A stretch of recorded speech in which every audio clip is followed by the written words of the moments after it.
Hello and welcome to Market House, a podcast where we'll be discussing all things Disney. My name is Caleb and I'll be your host for this new show.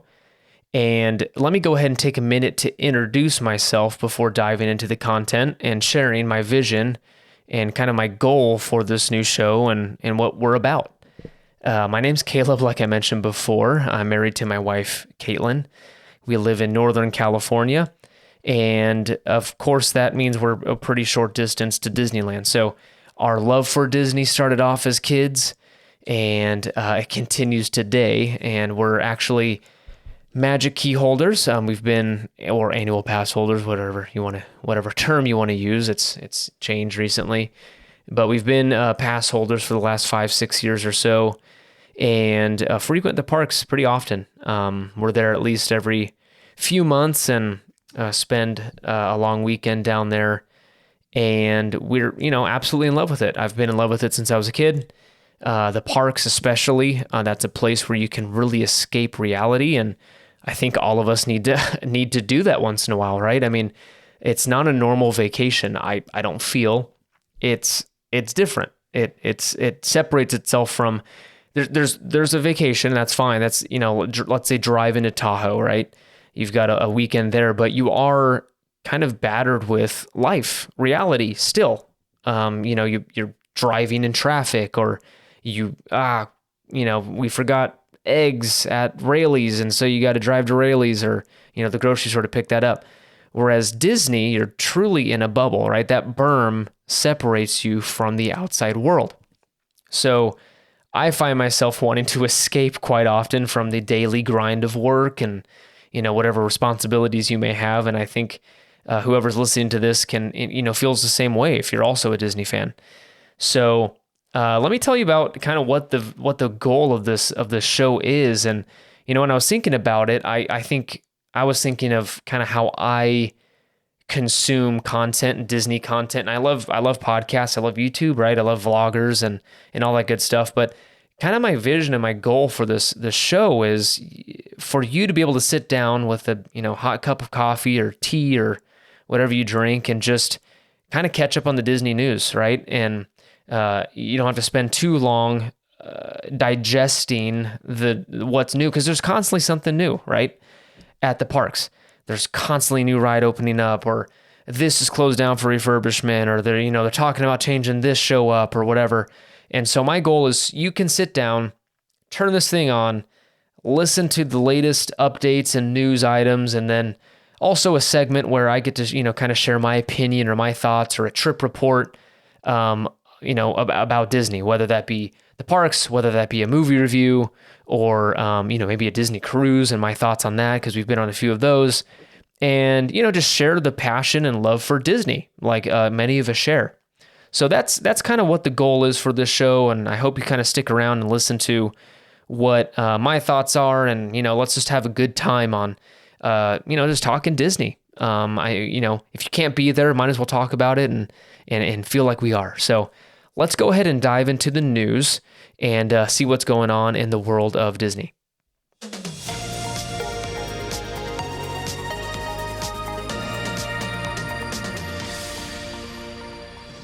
So the first news item is the Disney World annual passes went on sale this week, and the process looked a lot smoother than the Magic Key launch.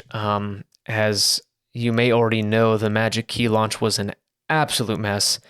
A lot of people experienced either long wait times where they straight up just waited 9 hours, or you got the Magic Key in your shopping cart and couldn't even check out because their payment system was overloaded and was not allowing monthly payment options for California residents. It was just a mess. So it looks like Disney learned from that finally and invested in their technology for the Disney World annual pass launch. So let's go ahead and dive in to what these things look like. You may already know this already, but I'll briefly go over what the passes are. And I'll start off by saying the naming is terrible. Like, I don't know who took over. It sounds like this switched hands at some point to someone that I don't know, that is thinks they're being creative with these names, but they're confusing. Number one, you don't know, like, they used to be, the Disney World Silver Pass or a Silver Annual Pass or Gold or Platinum, right? Those made sense. You get the different medals, right? With these, you've got absolutely no idea what that entails just by the name. So the first example is the top tier with Incredipass. Whoa! You just threw incredible in front of pass and he shortened it.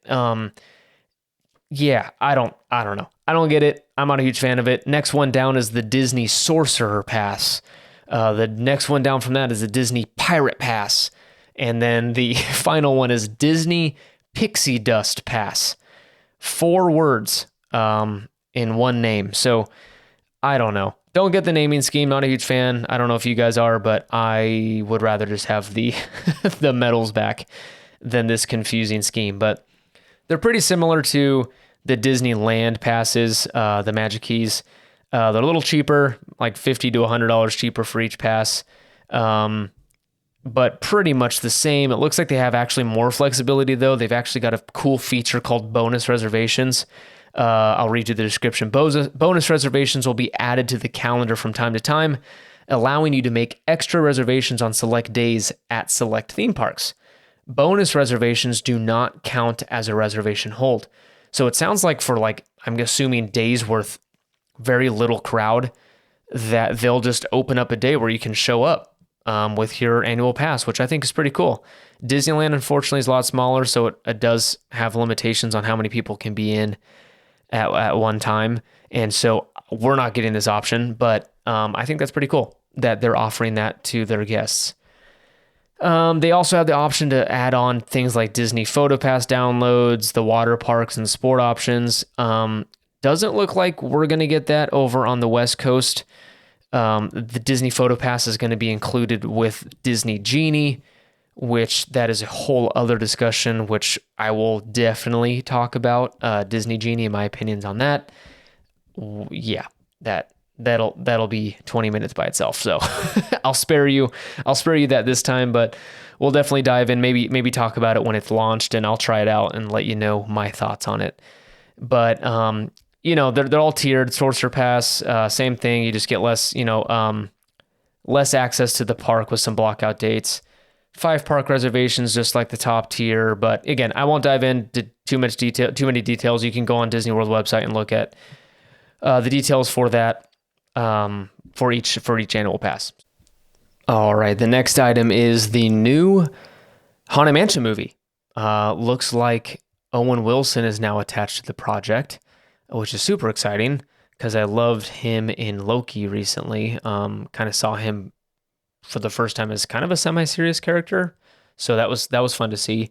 And Rosario Dawson is also attached to the film.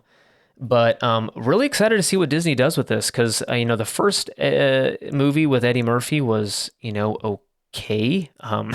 Came out in 2003, and I wasn't a giant fan of it. I've got family members that actually love the movie and grew up with it, but definitely didn't win any Oscars or anything. It was not the best movie personally, but I'm excited to see what they do with this IP because they did. I still haven't seen the Jungle Cruise movie, but that did very well. They already announced the sequel.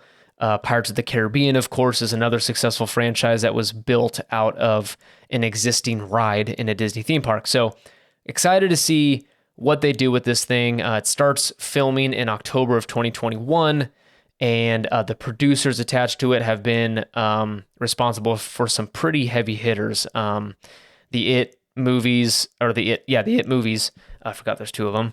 The Sherlock Holmes movies, and also the recent Aladdin live action. That one wasn't very good, but the other 2 are pretty sweet, and I'm excited to see what they do with this next film.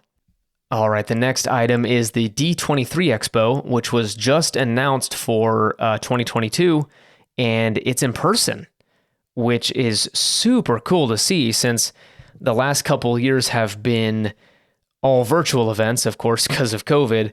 So it's super exciting to see Disney kind of taking the leap here and announcing an in-person event. I know it's not until September of next year, but you never know. I mean, we thought 2021 was going to be somewhat normal, and look what happened. So excited to see that it's going to take place in person down in Anaheim, and it will give my wife and I the opportunity to possibly attend for the first time.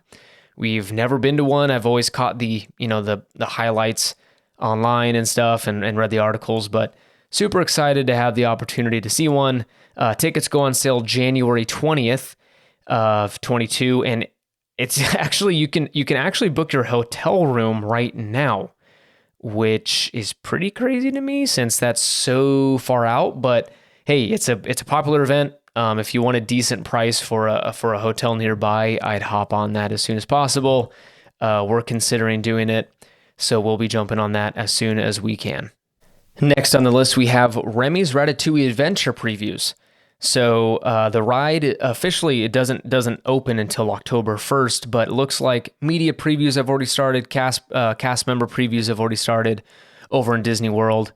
And it looks like there's some mixed reviews. I mean, we shouldn't be surprised as to what kind of ride it is since it is an exact replica from Disneyland Paris, but it looks like the reception's a little mixed. One half, says it's harmless. It's a great kids ride. It's, cool what they did with scale and stuff, shrunk down to a rat. And I don't want to spoil too much if you haven't seen it and want to be surprised, but it's pretty cool what they did with scale and everything, but people are accusing it of being too universal, with 3D glasses and most of the ride being movie, essentially, right? Screens. And so, yeah, that I would have to agree with that camp a little bit, only because Disney does differentiate itself from Universal, with having animatronics and physical things and a physical environment versus relying too much on video screens. So this one is a little, heavy-handed with the screens. So I'm curious to see it in person. I'm not going to kind of give my final judgment until I'm able to ride it. But looks like, the reviews are mixed. And so I'm curious what your thoughts on it are. I know that, again, the Paris version's very popular, so maybe just people being a little too critical. But I do think that Disney is starting to kind of go that way a little bit with rides. I mean, look at Mickey's Runaway Railway. I mean, there is a lot of physical elements of that, but a heck of a lot of it are just projectors and screens. And so it's fun, it's great, it has a certain place, but I hope they continue with their kind of ride design and what they're known for, right? The famous Disney Dark ride with 50 animatronics and all these physical environments. That's just great storytelling. So I hope they don't cheap out and kind of go the film route or the video route from now on. But check it out. If you don't want to spoil, definitely don't look at the YouTube previews. But they're all on YouTube now. There's multiple videos you can check out and take a look at it from your couch. And the final news item is a recent announcement from Disneyland. There is a new Christmas event called Disney's Merriest Nights, which is a super exciting announcement since they've never had a Christmas event before. They've never had a special ticketed Christmas event in the past. They've had the Halloween ticketed event on both coasts. You've got Oogie Boogie Bash over here, Mickey's Not So Scary Halloween Party, and Boo Bash, right? So those are the existing Halloween ticketed events, and those are extremely popular and always sell out. So it's almost it was almost a matter of time before they announced a Christmas event. So they finally did, and it's only 5 dates. So I'm assuming these things are going to sell out in like an hour because, for example, Oogie Boogie Bash over here at Disneyland had 24 dates and sold out in a couple of weeks. So this is insanely exclusive, which is kind of sad since I think a lot of people would want to participate in this. I think getting tickets is going to be nearly impossible, but they're going to be on November 11th, November 16th, November 30th, December 7th, and December 9th. Looks like tickets will be available for purchase beginning September 14th, which by the time this comes out will be like the next day. So very little advance notice. But again, I think these things are going to sell out insanely quickly. So if you are at all interested in this thing, I would jump on that quickly. Looks like here, let's look at the actual kind of description of this event. So here are some highlights of the event. So it looks like holiday experiences. Join the fun at 6 uniquely themed parties with some favorite Disney characters, including Mickey Mouse, Miguel, Tiana, Elsa, Lilo, Stitch, Buzz Lightyear, plus snow moments on Main Street, USA, and even an appearance from Santa Claus himself. Looks like you get early admission to Disneyland. Arrive ahead beginning at 5 p.m. and explore the park before the party. No theme park reservation required. That's nice.